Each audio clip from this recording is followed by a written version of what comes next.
There's a little extra moisture in the atmosphere in some parts of New England. Now, you can see the showers into parts of central and western Mass. Really, the Berkshires getting some of that moisture up into parts of the greens and the whites, and even as you're heading into the Adirondacks there, little extra moisture means a little bit of rain. I do think we have the potential for a shower this evening as a warm front lifts a little closer to us, but I actually think for the short term it's going to be really hard to come by, and this is the reason why. This is a look at those dew point temperatures. You've heard me mention these a time or two. This is one of the ways that we measure the moisture in the atmosphere, and these are really low, which means that we don't have a lot of moisture right now.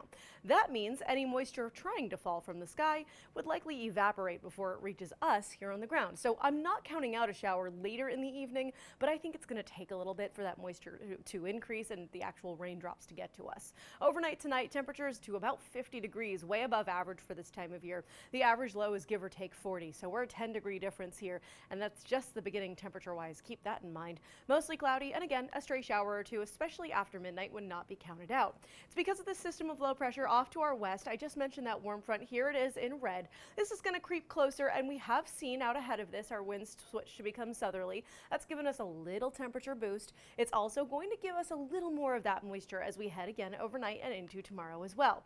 Now, once we get between the warm front and the cold front, that's where things get really good. I'm going to show you the full detail in just a second, but I want to make mention that in between these two in terms of moisture, we have the potential to see a couple stray showers tomorrow, especially tomorrow evening as that cold front gets closer and closer, but that's really all we've got. It's not a washout of a day by any stretch. But the reason I'm so excited about that area in between the warm and the cold, we call it the warm sector.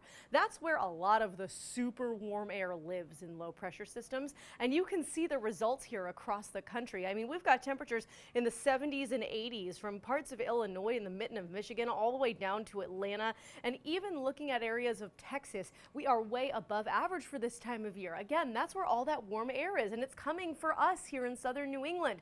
So here's the overview, the summary of tomorrow. Clouds are around, a stray shower not out of the question, but look at the temperatures. Are you kidding? It's going to be in the 70s tomorrow. There's also some spots around the area that could even hit the 80s, especially as you're heading into parts of Connecticut. We could see those numbers begin with an 8. Now, as per usual, along the coast, you're going to be a little bit cooler. This is nothing new. It's because we're getting that southerly air off the water. The sea breeze putting us in the 60s if you live in the South Coast and in South County, but the 60s on a Saturday, I would call that a win. Even better, perhaps, as we get into Easter, because it's not as warm. You're in the low 60s, but you have plenty of sunshine. The clouds are not a problem. It will be breezy. Just keep that in mind, but it's going to be a nice day, and your Easter egg hunts should go off without a hitch. Monday, it's not bad either. Plenty of sunshine, temperatures in the low 60s. We rebound to the upper 60s later in the week, but a couple showers creep our way on Tuesday.